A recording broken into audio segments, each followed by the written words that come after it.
What's going on, everybody? American Football Network here with another video today. And today we got you guys another player profile. Already done Jaden Daniels, knocking out Drake May today, quarterback from North Carolina. But before we get started, make sure you guys like and subscribe, comment those thoughts and opinions. Help me reach that goal of 1,300 subs by the end of February. It is the last day of February, so let's get rolling on that. Check out the description for links to our shop, podcast, website, Patreon page, College Football Roundup channel, and the Podcast Boys Network. Check us out over there. Got a bunch of us putting out videos on the Podcast Boys Network from a bunch of different football sites, all football pretty much over there. Soon going to be expanding to baseball, maybe touch a little bit of basketball. We'll see. But also check out the bottom of the description for links to our friends' channels and guys that we do a lot of videos with. And today we're joined by one. He joined us with Jaden Daniels' video yesterday. He's back on with us again today. Michael from the Football Extraordinaire. How you doing today, man? And where can Good. people find you at? Uh, yeah, as you said, as he said, you can find me at the Football Extraordinaire. Um, I'm hoping to get to about 50 subscribers. I'm about 5 away right now. And then you can also find me on Patreon at the Football Extraordinaire as well. All right, so go check him out over there. Go help support his show. But let's go ahead and jump in to the North Carolina quarterback, Drake May, projected top 3 pick in the draft this year coming up. He's 6'5", 220 pounds, 21 years of age. You look at his numbers from this past season: 3,600 yards through the air, 63.3% completion percentage, 24 touchdowns to 9 picks, 8.5 yards an attempt. Would like to see that number a little bit higher, but not terrible where it's at. And I believe I had his quarterback rating somewhere, and I think it's at 80 something or high now I 70s. seem to have lost it. Yeah, I think it. Yeah, that sounds right. 80 something, high 70s. I seem to have lost his quarterback rating, but nonetheless, you look at this guy, and I mean he's going to be a very solid draft pick, a very solid talent, and he's going to go pretty high in the draft. So, what are your initial thoughts on Drake May? Um, Uber talented. Um, is one of the best quarterbacks we've seen in a little while. One of the better quarterbacks. Well, then again, there's always a good college quarterback, it seems like, that comes out every year. Say seems like, because 2021 draft. Um, Good ball placement. Um, has the legs. He can create plays when he needs to. He's not like Jaden Daniels. He's not going to beat you on his legs with his legs, but he is capable of making plays with his legs when he needs to.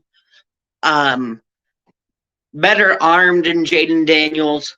Can work on decision making a little bit. Um, Getting that yards and average. Average of yards per pass. Um, be nice if he could have that closer to 9.5, 10. Um, Obviously, had the help of Tez Walker, which will probably be a second round pick this year, one of the better wide receivers in college football. Um,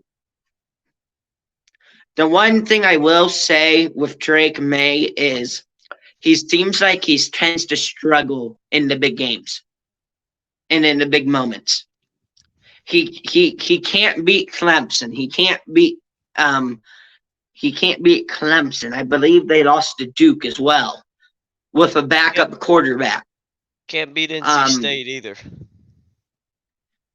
the issue with Drake May is he just can't come through in the big moments. Now, if he can get through that, and also just a quick snippet here, he is actually 6'4", 229. Um, is his actual um height and weight and all that. Um, I has great ball placement sometimes. Um, Now I will say the thing with Drake May is he can go on a streak of like 10 to 15 throws, and sometimes even 20 plus throws, or just a complete game, and he can just wow you, just take the breath away. But then but then the next pass, it's like, what the heck are you doing?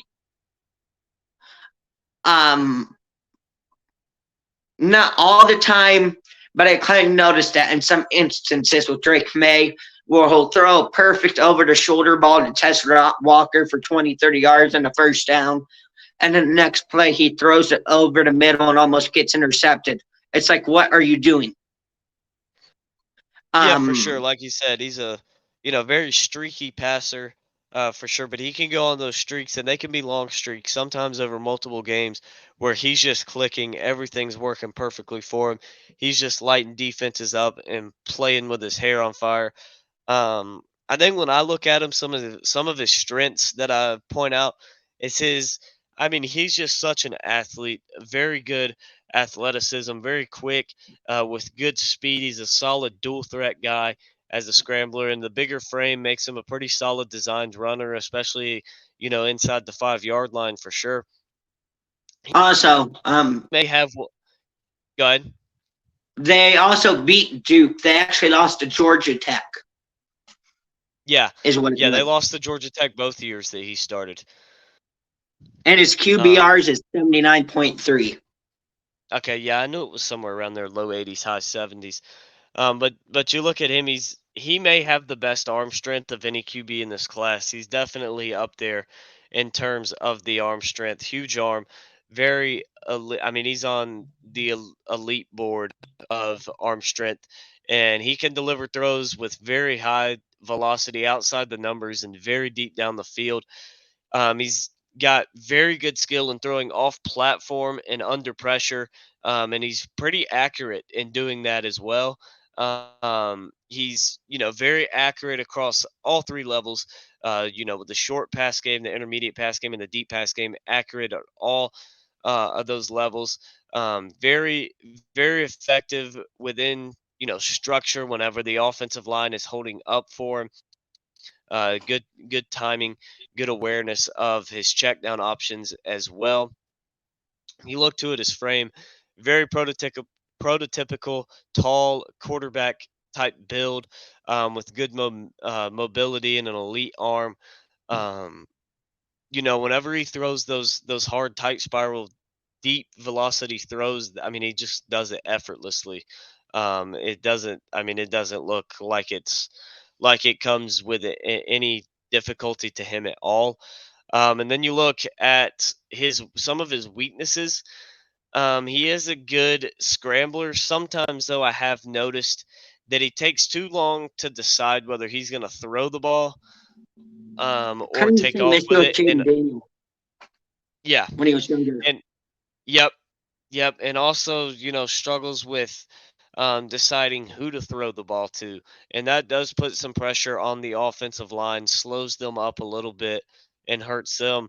And a lot of times too, he is a little bit slow in his progressions, and sometimes has some trouble with some simpler coverage rotations. Um, and when his first read isn't open, you'll see him from time to time struggle to get to his second and third reads. Um, his mechanics in terms of just like base mechanics with passes and avoiding the narrow rotation, that can really just affect the throw efficiency. He needs to refine that a little bit and get a little bit better at that. As he isn't the best at that. But again, that's all stuff that you can coach him up on and teach him at the NFL level. And again, going back to the mechanics, his footwork sometimes is a little bit inconsistent, which can hurt and throw off his accuracy a little bit. And I think the biggest downside with Drake May, the biggest weakness he has, is sometimes he's very prone to making risky throws under pressure. Um, you know, uh, Resulting in interceptions, or just forced throws into double triple coverage No, sometimes. I will add on to Um, that if you don't mind. Go ahead. Um, if, for example,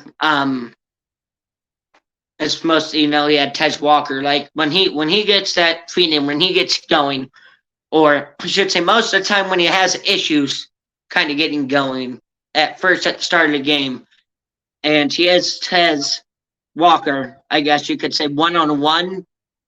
Um, he tends to, I guess you could say, kind of force feed Tez Walker a lot. Which, in other words, he tends to force feed his wide receiver one a lot, which I don't necessarily like, but Yeah, for sure. And that's what I was talking about with his reads. You got to coach him up on that. If his first option isn't open, he has a hard time going to the second and third option sometimes. Or usually, so he usually either just takes off with it, tries to force it, or hits a check down, which isn't necessarily a bad thing for the hitting the check down or taking off with it. But you worry about him forcing some throws every now and then, and wonder about that. But again, I think he's overall a really solid draft prospect. He's my quarterback too in this class, excuse me, behind Caleb Williams. I think that he's got all the tools to be elite. The question is, can he put it all together at the NFL level? And can the team that drafts him put a winning team around him as well? Because again, I mean, outside of Patrick Mahomes, pretty much it doesn't really matter who you are. You're not going to be able to take your team to a Super Bowl with a bad offense around you. And I say that with Mahomes, but he had arguably the best defense on his team as well this year. So it's not like he was out there with an average defense and a bad offense and led them to a Super Bowl. But I don't think Drake May needs the San Francisco 49ers around him, but I also don't think he can go out there and win a Super Bowl with the current Giants roster, Panthers roster, something like that. I think he needs a solid roster around him, which again, that's no knock on him. I mean, pretty much everybody does. Pretty much every quarterback is going to need, again, football is a team game. It's not a one man show. not to So me. I actually got him as my QB5. five. Okay. So who do you Yeah, have in front of him? I have Williams at one, Daniels at two, Penix at three, Nix at four, May at five. Okay, yeah, I like Bo Nix a good bit. I like Penix. The thing that really worries me the most with him is his injury history. We'll definitely have to do a draft profile on him. But as far as Drake May concerned, let's wrap the video up with one last topic on him. What team do you think is most likely to pick him, and what team do you think he fits the best? With um obviously um with um obviously with the Bears, with us getting closer and closer to the draft and them not trading Fields yet, I'm just starting to get a feeling that they're going to stay and take Marvin the way it's looking at the moment. Um, I think Daniel. As of right now, I got May going to the Cardinals. Okay. I think he could kind of be that Palmer type of 2.0. Carson Palmer, but however you pronounce his name, 2.0. But once Murray's gone. Yeah, I could see that. I think for me, I think I think the team that I think drafts him is either Washington or New England. It really depends on who separates himself or who those teams like better, and either him or Jaden Daniels. That'll be the big question. Is just which We I doubt they separate each other very much from each other very much, but I think the biggest thing is just going to be what the team's preference, who they prefer over the other. But the team I would really love to see Drake May go to is the Atlanta Falcons. I think he could really succeed there. In Atlanta, you give him some weapons in Kyle Pitts, Bijan Robinson, and Drake London around him, and you give him a solid defense. I think he could be incredible down in Atlanta. Now, obviously, I don't. They're going to have to trade up if they want him. He's not going to fall to 8 for them to snag him. But I think that he would be a very good fit. down in Atlanta. Would love to see him with those kind of weapons, but it's Now going I to be will say interesting to see how him and Daniels go. Either probably two or three, but just seeing I which one ends up being taken first. I will say, I'm not a huge Drake May fan, but I at first obviously we'll have to see if he does a pro day or not because he's not doing the combine. Um,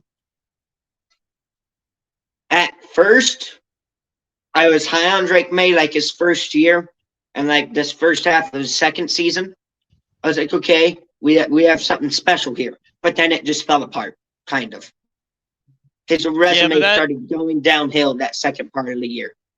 And I I would say after that third seat enter this last year, um a for a month or two, I had him as a mid first rounder the way it was going towards the second half of that season. I would say in defense to him, that is how North Carolina teams under Mac Brown have always been really hot to start the season, and then the entire team just falls off a cliff. And like for Mac Brown, winning in November is optional. They just always seem to just fall apart in November. So, we'll have to see, and he very well could be falling off. He might not live up to his draft position. Who knows? But I think he's got a lot of very good physical traits, stuff you can't teach.